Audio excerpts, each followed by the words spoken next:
tener en base, ¿verdad?, que la cardiopatía isquémica como tal, pues realmente es una pandemia, es algo que está a nivel mundial y tiene entre sus particularidades que es la causa número 1 de muerte en los países desarrollados y en los vías en desarrollo. Aquí tenemos un panorama mundial donde observamos el porcentaje de muerte total que guarda la cardiopatía isquémica en países en vías de desarrollo, por ejemplo, lo que es Asia, lo que es los países desarrollados, donde llegan a tener hasta el 38.5% como causa de muerte, ¿sí? Y para países desarrollados en este cuadro, pues nos marca lo que es Norteamérica propiamente hablando y lo que es Europa. Nosotros en Latinoamérica, ¿sí?, no estamos muy alejados de ese contexto y estamos cercanos al 30% como causa de muerte total. Si bien la causa es aún mayor en los países en vía de desarrollo, hay que entender que estamos en una etapa de transición epidemiológica. Ellos, debido a las políticas públicas y gubernamentales, han logrado ir abatiendo y van en descenso este tipo de enfermedades.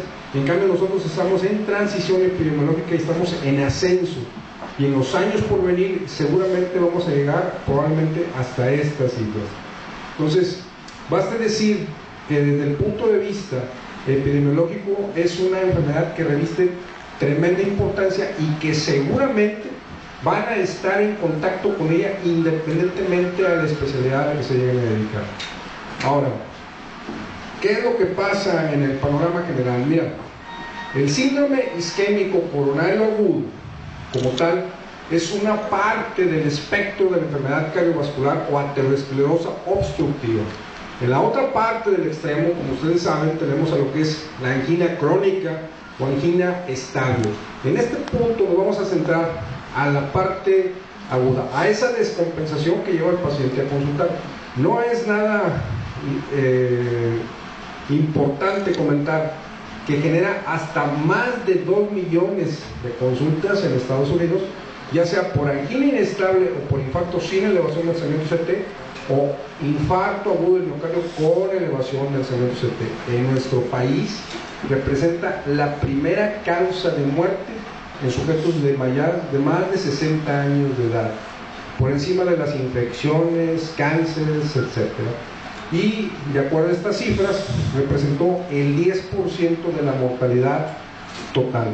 Entonces, el síndrome isquémico coronario agudo, como tal, pues es una interrelación entre estas dos vertientes que veremos más a detalle a continuación.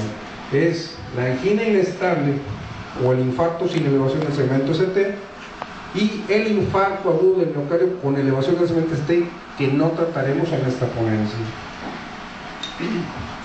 Bien, esta es la génesis del problema. Mira, todo empieza con una placa aterosclerosa que genera una coronariopatía obstructiva del árbol coronario, 3 arterias coronarias, alguna de ellas más frecuentemente la descendente anterior, y que genera una isquemia por un desbalance entre el aporte y la demanda. Es decir, aquí hay angina porque llega menos sangre, llega menos aporte de oxígeno. Recordar que también puede haber angina si se incrementa la demanda, como ocurre con los pacientes con taquicardia, con crisis hipertensiva, con otros que si bien pueden tener angina, tiene un contexto fisiopatológico totalmente diferente a este y se tratan en forma diferente. Basta decir, ¿verdad?, que genera un desbalance aporte-demanda. Si esto es a lo largo de semanas, meses o años, nos da una coronariopatía aterosclerosa obstructiva de tipo crónica, cuya representación es la angina estable de todos conocidos por ustedes.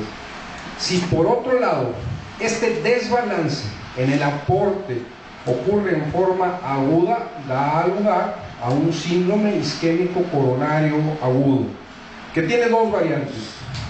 Uno, la angina inestable e infarto agudo del miocardio sin elevación del segmento ST, que se tratan en conjunto desde el punto de vista fisiopatológico, o bien el infarto agudo del miocardio con elevación del segmento ST.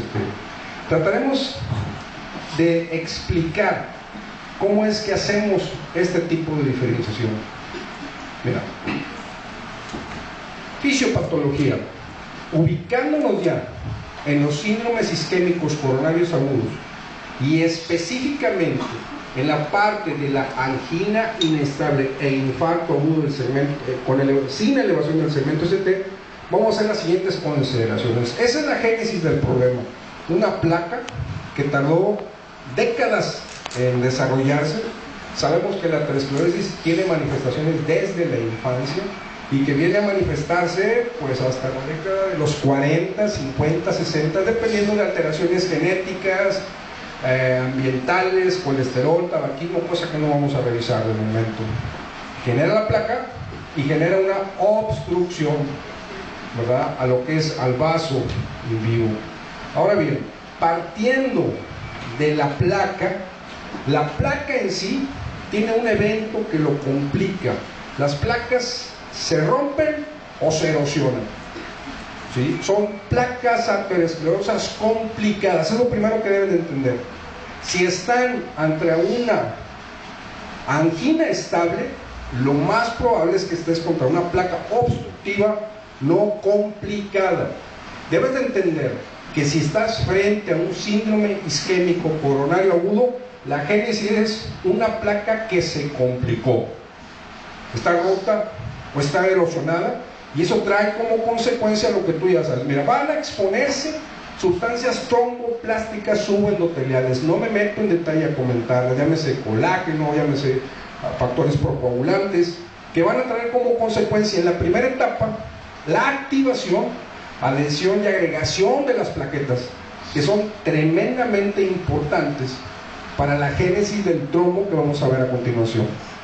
Al mismo momento tenemos una activación de la cascada de la coagulación.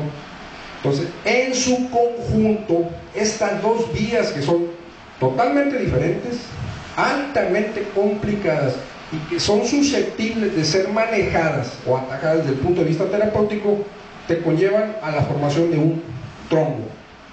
Deberás de entender entonces que en los síndromes isquémicos coronarios agudos tienes una placa complicada, que resultado de esa complicación se formó un trombo in situ.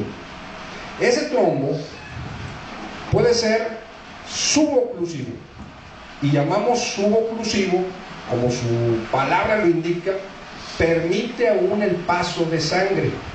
El flujo sanguíneo no se interrumpe por completo en este tipo de síndrome. Puede estar visible, notablemente disminuido, pero no está ausente, existe flujo. Entonces, estos síndromes, la característica de los dos, tanto de la angina inestable como el infarto sin elevación del segmento ST, comparten ese mecanismo fisiopatológico: placa complicada, formación de trombo, pero el trombo es suboclusivo. ¿Qué tanta obstrucción da? Si es del 70, 80, 90, 98%, pues dependerá de las manifestaciones clínicas que va a presentar tu paciente. ¿Qué tanta obstrucción da? Pues también eso va a estar en relación directa al daño de las células miocárdicas que están distales al sitio de la obstrucción. Células miocárdicas que van a ver notablemente disminuida su aporte de oxígeno y nutrientes y que por lo tanto van a presentar isquemia. Si esta es prolongada o de mayor intensidad, habrá muerte de células miocárdicas, un infarto, liberador de biomarcadores, y eso es lo que establece la diferencia entre una entidad y otra. Las dos comparten el mecanismo fisiopatogénico de producir una placa erosionada complicada con un trombo suboclusivo. Mas sin embargo, en la angina inestable no hay elevación de biomarcadores, puesto que la isquemia es de menor intensidad. A diferencia del infarto agudo del miocardio, sin elevación del segmento CT, donde hay muerte de células por definición. Es una entidad más grave. Ahora bien, esto ocasiona, si hay flujo aún, ¿verdad?, una isquemia en un segmento de la pared del miocardio.